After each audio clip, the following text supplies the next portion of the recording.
You're listening to The Social Workers on WCDB Albany. Welcome to The Social Workers. I'm Kathryn Zox, your social worker with the microphone, and you are listening to the Social Workers Radio Talk Show here at the University at Albany, WCDB FM University at Albany. I'm here with Noah Bundy on the board, and good morning, Noah. How are you this morning? I'm well. Well, I'm okay. Are you sick?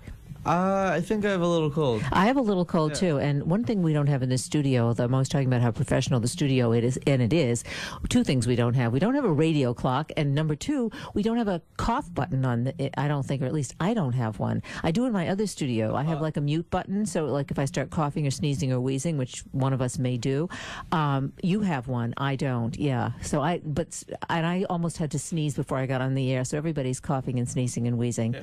Yeah. Well, yeah, we'll just play it by ear. Yeah. We have one guest this morning. I am really excited about this guest. She's a journalist. Her name is Tanya Biank. And I don't know if you're familiar. Do you know who Tanya Biank is? No, I don't. Well, you will after I interview her. But anyway, Tanya Biank she's an interesting woman because she is the woman who wrote the book she wrote her book Army Wives, and the book Army Wives is the basis for the Lifetime hit series Army Wives. Do you ever watch Army Wives? I think it's been on for about 6 years now. Well, it's her book. She's the consultant for that show. So this is her new book called Undaunted, and it's the real story of America's servicewomen in today's military, which is a very hot topic because now Leon Panetta, our Secretary of Defense, has said that women can fight in the military. They can go into combat. I guess apparently, I mean, technically they have been doing combat. They're out there. They're 250,000 women, I think, have fought in or have been in Afghanistan and Iraq. And so they are on the front lines, technically speaking, but they are supposedly, I guess, up until it was January, I guess, that Leon Panetta announced that women can actually fight in combat. So it kind of lifts the ban on women fighting in combat. What do you think about that, women in combat?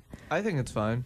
I mean, if they want to go, let them go. Yeah, sure. Yeah, I'm like, I don't think I'd ever want to go. It's one of those things let somebody else do it. I don't want to go either. I think I feel like everybody who wants to, send troops somewhere should be the ones going over there. Well, these women want to go, and they've been in the military, and her book is about what she did was she interviewed over a period of, I think it was 6 years, 4 different women who have very different positions in different parts of the military, and one of them is a general. She's the first Hispanic general in the female Hispanic general in the military, and there's one who's a Marine and another one, so very different kinds of personalities. These women come from very different places, although they're all women, and they're all have been in the military for they're military professionals, and now they can go and they can fight. It's really interesting. Yeah. So this. I like that kind of thing. That's who we're talking. That's who we're going to be talking about today. With our new phone, by the way, let's talk about that. We have 6 lines here at the university. Yeah. So if anybody wants to call in, I'm not sure I want you to call in while I'm interviewing Tanya, but maybe afterwards. If if you have questions, you can call in, or if you just have comments, because we have. How does that go? How are you going to do those 6 lines? Do you know how to operate that? Yeah, I do. I know how to work the phone. Have you been doing that? Yeah, because that's a talent. We tested it out on our talk show the other night, and we did. We had 3 people call in. Yes. And we had 2 people in here, so we did a talk show with like 5 people. So what were you talking about? The phone. Yeah. So you've already practiced. You've got it, because it's not easy to do the phones necessarily. That's part of operating a board in the radio station, but it does take some skill if you want to do it well. Yeah, this phone's a lot easier than the other one. There's not really a standard procedure for, which, like a regimen of what buttons you have to press in a row. Like if you press the on-air button on the phone and then put them on the board, it'll work. But it used to be that you had to put the board on first and then press the on-air. So what are you going to do when somebody calls in and says something they're not supposed to say, or they start? Do you know how to? What do you do? Just cut them off? We have a lag time. We're 40 seconds ahead. So we have a button that will delete the last 8 seconds. And you can do that 5 times to delete the last 40 seconds. So if someone's, I don't know, doing, saying bad things, I could delete what they said. Yeah, or you can say thank you very much, goodbye, and then delete. Yeah. Yeah, I wondered about that because sometimes it's a different. They don't call it lag time. What do they call it? There's another word for it, but it can be 10 seconds, 20. It can be, well, you say 40, 45 seconds. Yeah. I was at I'll have to tell you, opening of our here at the University art show, day by day diaristic impulse, something that I've contributed to, and also gave a speech at the university. This was on a Thursday night. No, this is Thursday night. It was on Tuesday night. Where am I? Tuesday. And the president spoke, and Janet Riker, who is the director of the museum here at the University of Albany, curated the show with the assistant director, who is also the curator. Fantastic show. This is something that you need to see. Yeah. You really need to see this. Such a great opportunity here. University of Albany has such this fantastic museum, contemporary modern art, which is what I like. I don't know if you know or like contemporary art, but if you want to be introduced to it, or if you are somebody who frequents museums with contemporary art, this is really a wonderful exhibit, and it's gotten really rave reviews, not only from people in town and the professors, but also from the students. Janet has brought a lot of student groups in to see the exhibit, and the exhibit is all about, well, you can imagine, diaristic impulse. What it is she has a group of artists who have chronicled their lives in very different ways, in months, weeks, years, and so that they get a whole picture of how they spend their time and how they live their lives and what they do. One of the artists actually took all of his visa bills and bills that he had, that he collects or that he pays every month, and put them all together and photograph them and put them in this kind of very artistic way, or arrange them in this very artistic way, so that he could see how he spent his money, what he did, and who he did it with. And it documents time over a period of years of his life, which was kind of an interesting way of creating a diary, a very different way of creating a diary. One of the other artists has, and I hope I'm whetting your appetite, Noah, so that you will go over there and take a look. I'll take a look. Yeah, and take your girlfriend with you. It's Valentine's Day. It's Valentine's Day. What better present than to get over to the museum, University of Albany Museum, and sit there and contemplate and talk and discuss, and, there's a lot of emotions that this evokes. One of the artists he has a series of paintings that he does every Sunday, every week. He paints the sky as he sees it on that particular day. And on the corner of the painting, he writes a little note about what he is doing at that particular time. So he is chronicling the weeks by what the sky looks like every week, and then with his notes in terms of what he's doing. So there's just it's really interesting. And the artists are young and old, and, a whole variety of different kinds of artists. So anyway, that's the University of Albany. And the exhibit is going to be up until April. So you have plenty of time, even if you don't get here for Valentine's Day. Right. What were your plans for Valentine's Day? I know I'm getting flowers. My boyfriend just called me on the way over. He said, "When are you getting home?" Because the florist is going to be bringing the flowers to you, and I don't want them sitting out on your front porch freezing. So how romantic is that? That's very romantic. No, it's not. It's the most romantic thing I've ever. Is it the most romantic thing you've ever heard? Oh yeah. I don't really have any plans because, Jackie has class until 5:30, and then has a meeting. So, after that, I'll probably take her out to dinner, or we'll split dinner or whatever. Well, that's romantic too. You're going to make her pay for her half a dinner? Yeah, sure. Oh, for Valentine's Day, you should take her out for dinner. Or is Valentine's Day now an equal kind of opportunity? She take me? Well, maybe she should. Maybe it works both ways. You both need to go out to dinner somewhere and have a good time and enjoy yourselves and pay your own way. Yeah, exactly. I think no. Well, we kind of do a thing where it's like, if we go out to dinner, she'll pay for it, and then the next time I'll pay for it, and then it's like back and forth. So Yeah. So no one feels powerful in your relationship necessarily, or more powerful than the other person, because it really does come down to that. I think sometimes, and women get in positions where the man is paying for everything, and then there's a lot of stuff involved there in terms of, well, he has more power. I mean, I don't know if that was true today or not. Well, I think our guest is calling in, so we're going to take a short. First, we're going to answer the phone. Our new phones, we have 6 lines. We don't want to lose our guest, and then after that, we're going to go to a short break because, as I mentioned before, our guest is Tanya Biank. She's the author of Undaunted, the real story of America's servicewomen in today's military. I'm Kathryn Zox. I'm your social worker with a microphone, and you are listening to WCDB FM, and we are at the University of Albany. Noah, are we ready to go to break? So we'll take a short break. And I was coming home from choir practice, and they was trying to sing something. She was over there watching it, so I go, "You gotta pay to listen, lady." "My cat sounds better than you," I said, and he freaked. She had her nerve. "Let's hear one of your goody church songs if you're so good." "Okay," I said, "but y'all gotta sing it with me." "Well, go, girl." These kids, they just grew up a kicking and a scratching. They just need to know that someone cares. I guess that's when we learned about harmony.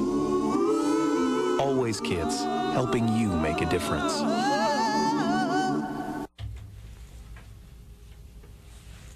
Okay. We're back. I was waiting for my music. You're listening to The Social Workers on WCDB FM, University at Albany. I'm Kathryn Zox. I'm your social worker with a microphone. And joining me this morning is my guest, Tanya Biank. Tanya Biank is author of Undaunted, the real story of America's service women in today's military. She is also the author of Army Wives, which was the premise actually for the show Army Wives, which I think has been on the air now for 6 years, and she consults for that show. Welcome to the show. Nice to have you on, Tanya. Thanks so much, Kathryn. Good morning. Good morning. Can we pump this? I can't hear her. She's a little bit, yeah. I got it. Okay. Can you hear me? I can hear you great. Great. Okay. The book is four women. You have chronicled the lives of these 4 women, military women, who have been in the military for a significant amount of time. They're all very different. They come from very different places, except they are all women. And you decided to write about them and their experience. And I guess my question is, why did you choose these 4 women? Well, I wanted to find service women who had very interesting stories, but I also wanted to choose women, the issues and challenges that they were going through that many service women also experience. And I found 4 great ones. What the 4 have in common is that they are all trailblazers in the military. All right, let's define what's a trailblazer in the military. Now, I know Leon Panetta has, this was in January, I guess, has... I was going to say we have now a different policy that women can fight in the military. They can be in combat. So I assume that will affect the lives of these women in the military as trailblazers. Right. Listing this combat ban on January 24th, I think what it will really do is it will mostly affect the younger generation of service women, those who are just coming up through the ranks, those who are now joining the ranks. But to answer your question about trailblazers, the 4 women that I chronicle, many of them were the first to hold a certain position in the military. For example, Major Candace O'Brien, back when she was a lieutenant and she was just out of West Point, she became the first woman intelligence officer to serve in an all-male infantry brigade in the 82nd Airborne Division. So she was one woman stationed with 4,000 men in that brigade. So that's what I mean by trailblazer. General Angela Salinas, throughout her career, she was the first woman Marine to hold a number of positions. She's also the first Hispanic woman to reach the rank of general in the Marine Corps. How do these women, how do these women, I guess, psychologically get to this point? Because, I mean, you're talking about trailblazers, women who are you're talking about a general who is in charge of all of these men. And I think you mentioned this in the book. I mean, men who tend to go in the military tend to be quite traditional. And so you have these very traditional men being supervised by a very untraditional woman. I mean, which is an interesting combination. And Kathryn, that's one of the reasons I was really attracted to writing this book, because, as you said, the military culture tends to be traditional. Traditional men tend to be attracted to military service, and then you add into the mix these unconventional women who are also attracted to the military. It's certainly a job for women that's outside society's gender roles and norms for women. So it's a very interesting combination, how that plays out when you're living and working side by side with each other. And that's something that I look at. And yes, General Salinas, when she became a brigadier general, her very first posting was to a command where she was the first woman to hold that position. And it was out in San Diego with their recruit training. And only male recruits went to that training in San Diego. So you're talking about 18,000 young men, over 500 male drill instructors she was in charge of. And she met a lot of resistance even before she arrived, and word leaked out that a woman was going to be in that command position. So get inside her head for us, because I'm picturing it as you're describing it, and obviously you describe it very well. You're a journalist. But what was going on in her head? Trailblazer is probably kind of not even a strong term. And when I think about a woman going out there and putting herself in that kind of a position, how did she get to that? Where did she come from to be able to do that, to have the strength, the emotional strength, to be able to get out there and to face all of these men? I think it comes down to character. If you look at General Salinas' history, back when she was in college, she's the youngest of five, the very first in her family to attend college. And when she was in college, she founded the women's basketball team, and she was also the team captain, despite being only 5 feet tall. That tells you something about her character and her determination, and going against conventional wisdom, that she can do things and achieve things despite what others may think. And when you're talking about others, because I want to, others obviously being our culture, our society, saying, women can't do this, and if you're 5 feet, you can't do it. I happen to be 5 feet myself, but I hide behind the radio microphone. But you do talk about in the book the support that women get, and I think you mentioned that all four of these women had their mothers really supported them, that was really important for them in terms of how they got to where they are. Absolutely. And these women had incredibly close relationships with their mother. And we're talking about these service women who, they're very tough, they're determined, they're independent, they're driven and ambitious, and yet they spoke to their mothers every day. They relied on their mothers for emotional support and strength. And they also, I found that their mother's support was directly linked to their success as servicewomen.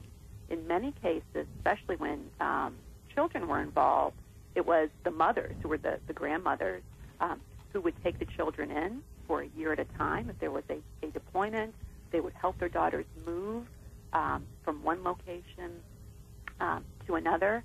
And these relationships were very important, and at times even eclipsed another relationship, such as a boyfriend or even a husband, when it came to this emotional support. And in General Salinas' case, her mother is now 98 years old, has lived with her since 1980, her mother suffering from dementia, and the roles have reversed, which is something that I discuss in the book. What about the father's roles? I mean, was that something that you delved into as well? I mean, were they supportive, not supportive, or how did that kind of pan out in terms of their relationships with their daughters going into the military? And I'm glad you asked that too, Kathryn, because in a couple cases, yes, the father's role was very important as well. I know in Candace O'Brien's case, both of her parents made a commitment, a substantial commitment to their daughter when Candace was living in Hawaii and needed their help when she was pregnant with her second child. Her husband was deployed. She was in a difficult job. Her parents traded on and off, going back and forth to Hawaii to help her. Also, Lieutenant Bergen Flanagan, both of her parents. But yet, when it came to talking every night, it tended to be the mother that they turned to. But both relationships were important. And it also, Tanya, it sounds like, I mean, obviously you do need support wherever that support comes from. And as you say, in this case, mostly the mothers on that day-to-day basis. But what do you say to people who say, well, you've described just a few of the problems that they had.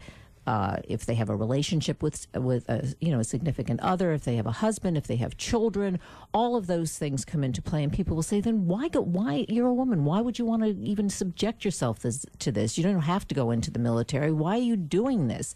I mean, you could take some of those skills. You're a strong leader. You have all of these, professional skills, but why the military? Why are you going to go off and fight in Iraq or Afghanistan and jeopardize maybe that your kids aren't going to have a mother because mothers are different than fathers? Because I'm sure, I mean, these are the kinds of questions that people ask. Right. And I think it's also a double standard that service women often have to deal with. If you look at Major Candace O'Brien, when she was getting ready to deploy for the second time to Afghanistan, but this time she had a 2-year-old and a 4-year-old. She was having problems in her marriage, and people, both friends and also strangers, who knew that she had these young kids, would say, how could you do this? How could you leave your kids behind? But to Candace, it was her duty that she had to do this. And I don't know if society if we would have treated a serviceman who was a father the same way. I don't think out of pity and scorn, because that's what happened with Candace. Sometimes it was said out of pity, sometimes out of scorn. How can you leave your kids? I don't know if we would do that with a serviceman who was a dad. I think we would see it as this was his sacrifice and this was his duty that he was going to deploy. I don't know if we afford that to these service women who are mothers. I think we look at it more as this is their choice that they're leaving their family behind. Yeah, I think that's a good point, and I think it does come into the, that this is their choice, and I think there is this kind of attitude of discrimination towards women who make the choice to go into the military, right. And we they don't want to serve. I think, Kathryn, they want to serve for the same reasons that men do. If you look at Lieutenant Bergen Flanagan, she was 5, 6 years old. She was watching war movies. She was playing Army out in the woods. Her parents thought she was going through a phase. They hoped she would get over it sooner or later, and she didn't. It was a part of who she was and what she wanted to be. She wanted to be a soldier. Tanya, women in the military, what's the advantage? Is there any advantage that women bring or anything they bring to the table when they go into the military? I mean, either as an infantry person or as a general that's different than a man? I don't think so. I think that our military doctrine is gender neutral. I don't think by having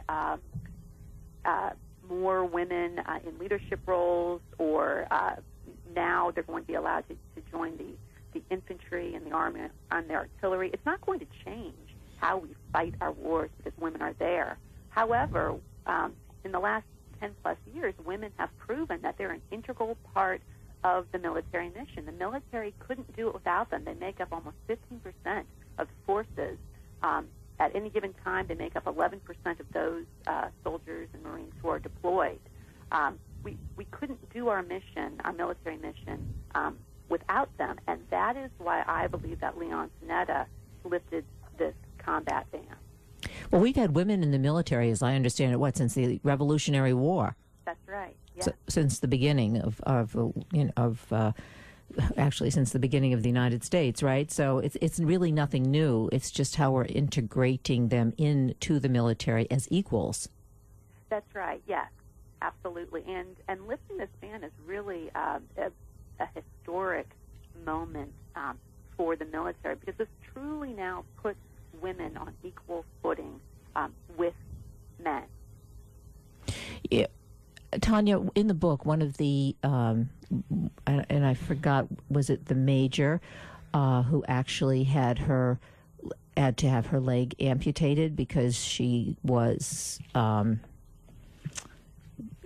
that was... Yeah, go ahead. Describe the incident. Yes, that was Lieutenant Bergen Flanagan. She was a platoon leader in Afghanistan, 22 years old. I kind of referred to Bergen. She was kind of like a girl woman. She was on the cusp of womanhood. Here she was in Afghanistan, toting an M4 carbine with a grenade launcher attached to a 9mm pistol strapped to her leg, leading her military police platoon. But at the same time, she deployed with her favorite stuffed animal from back home. The great thing about Lieutenant Flanagan is that to her soldiers, it did not matter that she was a woman as the platoon leader. What mattered was, could she do her job as the platoon leader? And her platoon, they loved her. And yes, she and her two squads were in the thick of it on a daily basis in Afghanistan. Very dangerous situations on foot patrol, also in vehicles on patrol. And Bergen decided to join the military police because it was the closest she could get to the combat arms branches. And she ended up losing her leg to an IED on a foot patrol. It was a remote-controlled device, so that means, someone saw her walking by. And so they were targeting her? It appears so, yes. Yes. Several soldiers had walked by first, and there was a bicycle that was, or like a motorbike, and then she walked by and it was detonated, and her soldiers saw someone on top of the building who was videotaping what had happened. So yes, this appears to definitely something that was planned. Well, here's a young woman who now she lost her leg in military combat, but as you describe in the book, she could have left the military and but didn't. Chose to she still is in. Yeah. Yeah. Yes, and that's why I think the title for the book, Undaunted, is so fitting for each of these stories. Here you have this young woman who almost lost her life, and she was at Walter Reed for a year and a half, fighting infection after infection, more than 20 surgeries. She could have gotten out and received 100% disability, but she decided to stay in service. And I'm proud to say that today Lieutenant Bergen Flanagan is now Captain Flanagan, and her dream is to someday command a police company. And I believe she's going to do that, and she wants to deploy again. What about, because this is the question I think also that's on people's minds very often. They say, okay, women are as smart as men. Women, in terms of, they're equal. They can have similar skills. But what about I think about, what about the physicality? I mean, can women do the same thing in terms of the physical that men do, or do they have to? Maybe it's not necessary. They do other things. How does that work?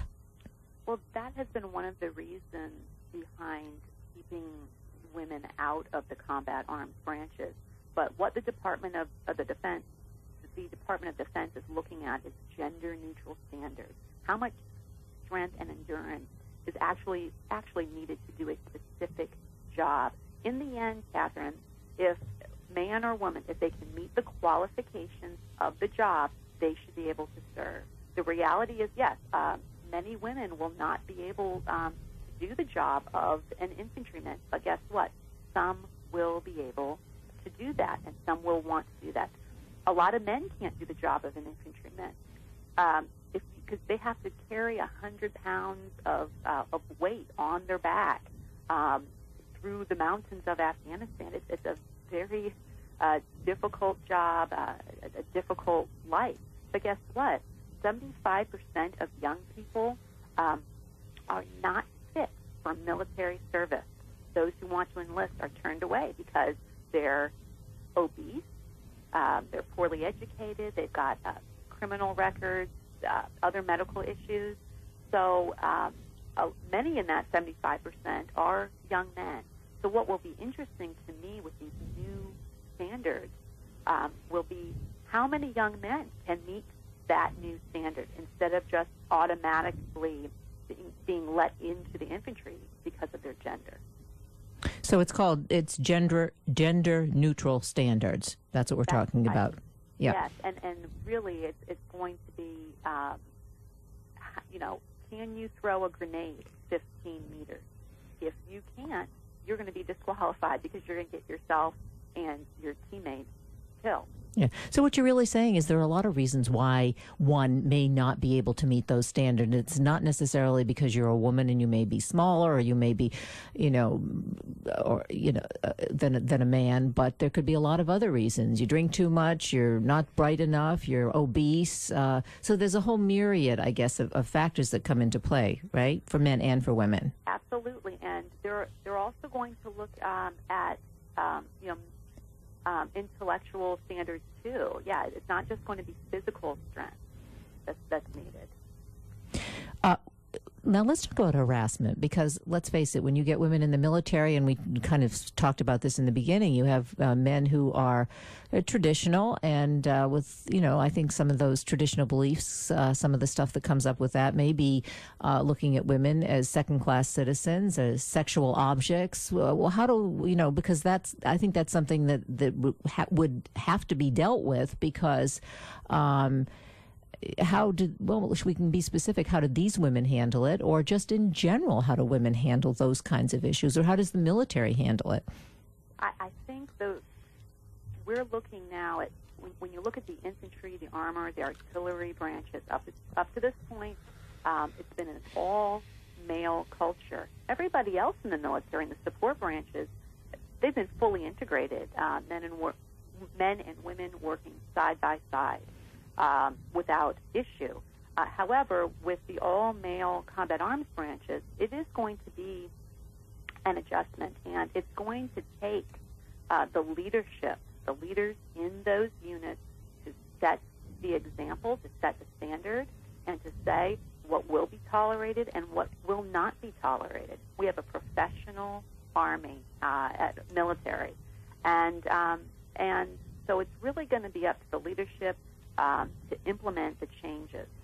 Similar, I guess, I guess it's the same thing if you think about it in terms of just any job and employment. Big companies, they've had to change their policies. And as you say, it's the managers, the leaders, the heads of these companies who just, you just set the standards. You just can't do certain things. You can't harass women on the job. It's the same kind of thing. Is that what you're saying?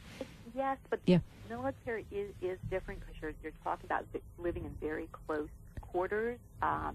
Sometimes you're living out under the stars. There's no bathroom facilities. Very dangerous situation. But guess what? Women have already done that over the last 10+ years. In these combat arms branches, women have been attached to these units through loopholes. We've had female medics who have gone out for 30 days at a time with the infantry platoon. We've had the female engagement teams, women, servicewomen, 4 or 5 women attached to these platoons in very dangerous situations, going and talking to the women and children in these Muslim countries. We've had female intelligence officers being attached to these infantry battalions. Why? Because they were the best person for the job. That's why they were there. So women have proven themselves already in some very dangerous situations. Have we learned anything from countries where there are women in the Army? For instance, Israel. Everyone that sort of comes to, everyone thinks of that probably first because women in the military in Israel is not an uncommon thing. Do we look to some of what they've done or some of their standards? Or And Canada too has also their forces have been integrated. Their combat forces. I think who we have learned from mostly is our own military and the track record of the last decade. 250,000 women have deployed since 9/11, and they've worked side by side with men. And so the military leaders have looked to the past because they have served with women up and down the chain of command. And so they have seen what women can accomplish. And it's interesting, there's a shift in the military culture now because you're going to find these battlefield commanders who, they want the very best person for the job. They want the most talented person, the most capable. Not most capable and talented man, but individual, whether it's male or female. The gender doesn't matter anymore. And that's a significant shift in the military culture. Right, so attitude has changed. It has been changing, but and that's obviously what needs to change, the attitude, which is what you're describing. What about, Tanya, when they come back? Because there are lots of issues. I mean, I know I'm thinking, I guess perhaps I'm thinking of the men who have come back and suffered from post-traumatic stress disorder, the suicides that happen and that occur every day, which is horrific and horrendous. Does the same thing happen with women, or what does occur when they come back? Because they are also coming back trying to reconnect with a spouse or a partner or even their own children. That's right, yes. Yeah, the reintegration is very, very important step after a deployment. And women seeking help for PTSD is one of the top medical reasons why they go to the VA is PTSD. And it's still being studied how PTSD affects service women. We've been able to study it for decades in men. But what the research shows in women, it tends to be linked to what the VA calls military sexual trauma, MST. There's actually an acronym for it. And military sexual trauma includes both sexual harassment and sexual assault, to include rape. And that is a part of their PTSD. Just like civilian women, rape is also linked to PTSD. All right, now be specific about that. What do you mean, that they've suffered that while they've been in the military? They've been attacked, or they've been raped, or? Yes, including on deployment, and so they suffer more depression. In men with PTSD, there's more aggression. Alcohol is an issue, but yes, sexual assault. I don't know if you want to ask me about that, but that's a serious issue. Let's talk about that. I mean, I think that's important, obviously, if that's one of the major issues that women has to do with when they come back, that they, why they suffer from not PTSD, but you're saying there's another acronym for it, military. MST, military sexual trauma, which is MST. part of their PTSD. Okay. Yeah. Yes, one recent study surveyed 1,100 service women who had recently returned from a deployment. Half of those women said they had been sexually harassed. A quarter of them said that they were sexually assaulted, to include rape. The conviction rate of when these cases go to court-martial and are prosecuted is quite low. It's just 6 to 8%. And the military is looking at this. Leon Panetta has called that an outrage, the military's record on prosecuting these assaults. And so there is this perception in the military that the victim is punished and the perpetrator is protected. Is it different in different parts of the military? For instance, are there different statistics? Army, Navy, Marines? I think it's a problem across the board. I know that at the service academy that the reporting by the students of sexual assault in last year jumped 23%. Now, it can be argued that that's a significant increase. Is it because now there is a system in place to report assault? And that may be the case. The Pentagon is taking this seriously. There is a sexual assault task force that is led by a general. It's received a lot of media attention as well, and it's certainly something that we're going to need to watch. Who's doing the assaulting? Is it the superiors, or is it your fellow, the ones who are your equals, or that you work side by side? It's both. It is both. It does tend to be young people who are actually, under the age of 21. So it's a really, really, really significant issue. My sister is a colonel in the Army, and she travels a lot for her job. And she was in the airport one day in uniform, and a lady approached her, and it was a mother whose daughter was an ROTC cadet who was going to be entering into the Army. And this mother's concern was this very issue that we're talking about. She was worried that something might happen, to her daughter. And my sister who's been in the Army for 23 years, just told her that this hadn't been one of her own experiences, but she gave her business card and just tried to assure her that her daughter was going to be okay. So, but what that tells me is that if you have these parents who are worried, that there's a problem. Well, there's a problem, but it sounds like, now the problem is being brought out into the open, not just into the military, but the general public, so that there seems to be, evidence that there's recourse. So if it happens to you, you don't have to hide. That there is some recourse, that you can take it to someone. Something will be done about it, which is very different, I think, than when everything was kind of in the closet. There is a recourse, and I think that the victims are going to have to get beyond this perception that they're going to be ostracized for coming forward within the unit. Well, I think this has been a problem even in not necessarily in the military. It's been a problem for women who get raped. Suddenly, they're the one. The onus is on them, not on the person who raped them. And I think that's been kind of a tradition, just in at least in our country. Right. So it's very similar, and underreported in both military and civilian. Yeah. Well, you come from a military family. Let's talk about you a little bit, because, you're a journalist, you're a writer, and obviously you have a real interest in the military.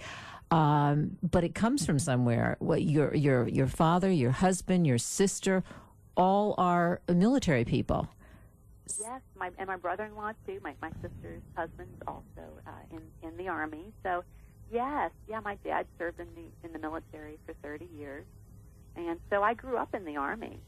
And while I never wanted to serve myself, I always wanted to be a writer. But when I went away to college for the first time, that was the first time I was away from the military.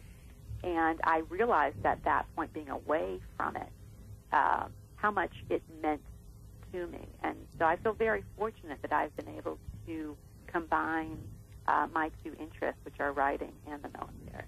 So as a military daughter, I guess, your father was in the military. He was in Vietnam. Did you travel around a lot? Were you all over the world, traveling around into different bases? Yes. Oh, yes. I don't claim any particular state as home. We moved every few years. Which is not an easy thing to do for a kid. Not easy for a kid, no. But looking back on it now as an adult, it really shaped me into the person I am today, having those different experiences. So let me ask you, what's it like being a military wife? Well, it is quite different from being a military child, and now I have 2 young children of my own, and so it's really opened my eyes to a lot of things that my mother went through. My mother always worked; she was a nurse, and this was during a time when a lot of military wives, did not work. But it was very important to her. She went back at the age of 40 and got her bachelor's degree and went on to get her master's, which was, I think, quite an achievement since we were constantly moving. What would you say to your? How old are your children? My children are 16 months and 6 years old. So your advice to them would be in terms of joining the military? I would encourage them to follow their interests. So if they come to me with questions about it, I would encourage them to find out more about it, whatever their interests are. Tanya, tell us, because everybody I know is curious as to, I don't know if it was your first book, but the book that influenced the television show about military wives. How did that come about? Yes, Army Wives. Yeah, I always wanted to write a book about the military. I thought it would be interesting to tell the story through the wives through the lives of the women from their perspective, and so I just wanted to write a book and get it published. I never really thought anything beyond that point. So the fact that it turned into this TV show, which is now entering its 7th season, March 10th is the season premiere on Lifetime. It's just mind-boggling to me. But there was interest. A film agent saw that I was writing this book. It had been announced in Publishers Weekly, and she contacted my literary agent to get a copy of the book proposal, and it just kind of mushroomed from there. So are you still doing consulting for the show? Yes, I am. And because I've watched the show, it really took off. Yes. Right? Yeah, didn't it? Right from the beginning. Yes, and it has a very dedicated fan base, which is interesting to me, is that a lot of military women and also their husbands watch the show. I think the Lifetime, is the women's network, and so military wives started watching it. But then what's interesting is that their husbands started watching it with them and got hooked on the show. So it's something that a lot of couples watch together, probably, too. But I hear from people, Kathryn, all over the world who watch the show. Yeah. I just heard from a lady in Switzerland yesterday, and I hear from people in Paris and South Africa and Australia, just everywhere, who watch this show. It's amazing. Well, it strikes a chord, I think, with everybody. It's got all the human emotions, all the stuff, all the relationships that we wrestle with. And, you mentioned Lifetime is for women, but as I understand it, when they started the Lifetime channel, they thought it was going to be for women, but in reality, or in truth, I guess, that they have as many men who watch Lifetime as they do women. Well, I know they're watching Army Wives.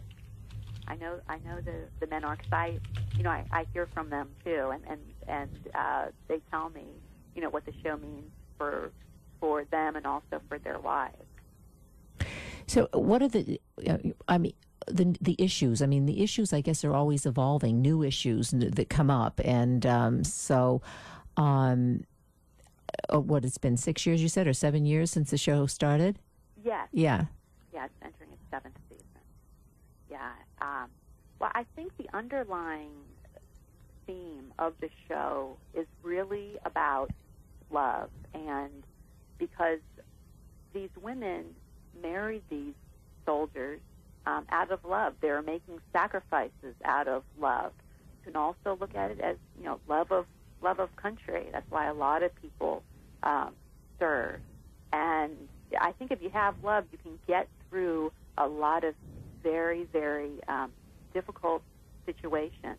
And if you look at the last 10 years for military families, it's been incredibly tough with these back-to-back deployments. It's hard on the service member. It's hard on the spouses and the children that are left behind.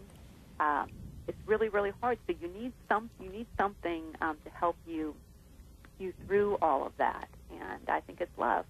My question, I think also it has to do, love is one thing, but I think I would add to something. I think you also have to continue, there has to be a respect for the other person too. Don't you think so, and what they're doing? I think that's part of it, respect and commitment and being part of something that is greater than yourself. And that's really what service to your country is all about. You're serving something besides your own self-interest. How do you, though, get by this? I mean, we're just, we're all, human beings, and we all have very kind of basic needs. And, you think about these young couples where they're separated for months at a time. I mean, and you love somebody, but that also has to do with intimacy and sexuality. How do you get by that when you can't be with your spouse for weeks, months at a time? You can't be together. Right, and we in the military community have had a lot of practice with this since 9/11, and it's not easy. You do the best you can. In some ways, I have found that it makes you appreciate what you have. Military couples tend not to take each other for granted. You realize how precious life is when you're dealing with these deployments. How do you get by not worrying all the time about your spouse, whether it's your wife or your husband, who is deployed? I mean, how you can't live in a constant state of anxiety. I mean, how do you've got to do something to kind of get back to some kind of equilibrium, like psychologically, how does one do that so that you're not constantly every waking moment thinking that person's going to get killed or blown up and you're never going to see them again? Right, because if you go to that place in your mind, it's not a good thing. And I have a friend now, both her husband and her son are in Afghanistan, and she's worried to death, But you have to focus on something else. And most spouses, if they have children, then they focus on their children because the children have to be taken care of. If you work or if you volunteer, you focus on that. It's the day in and day out things. You've got to get through each day. And eventually you're going to run out of days when the deployment is over. But a year is a long time. And sometimes these deployments are longer than a year. My husband missed my son's 3rd and 4th birthday because of a deployment. And you talk about, I'm glad you brought that up, because very often we talk about, in this case, your husband missed a birthday, you missed an anniversary, but that's just one day, because what you're really missing is the day-to-day, just the ordinary stuff, getting up in the morning and having breakfast together or doing whatever, families do, and different families do different things, but it's not just the one anniversary or the one birthday, it's every day. It is. It's just the little moments, and it's really, really tough. It is not easy, and the fact that our military families have done this over and over again. These families have 3, 4, 5, 6 deployments under their belts to Iraq and to Afghanistan. So, and it's not just being separated. It's you're separated, and you're in a very dangerous place, dangerous situation. Tanya, would you, and I'm interested in this because obviously I'm a social worker, a counselor, when a man or a woman who's been in the military does come back over a long period of time, would you think it's a good idea that families do have some kind of counseling, even if they don't define themselves as having a problem, but maybe as a prevention so that they don't develop problems, and talk about some of the issues that may happen or may occur when that person comes back and has to be reintegrated into the family and into the community at large? Right. It's not not always easy, the reintegration, but the military has focused on that after 9/11, and once we had our service members doing all of these deployments, because there were a lot of issues that couples were going through. Some divorce, domestic violence was an issue, drinking too much, arguing, fighting.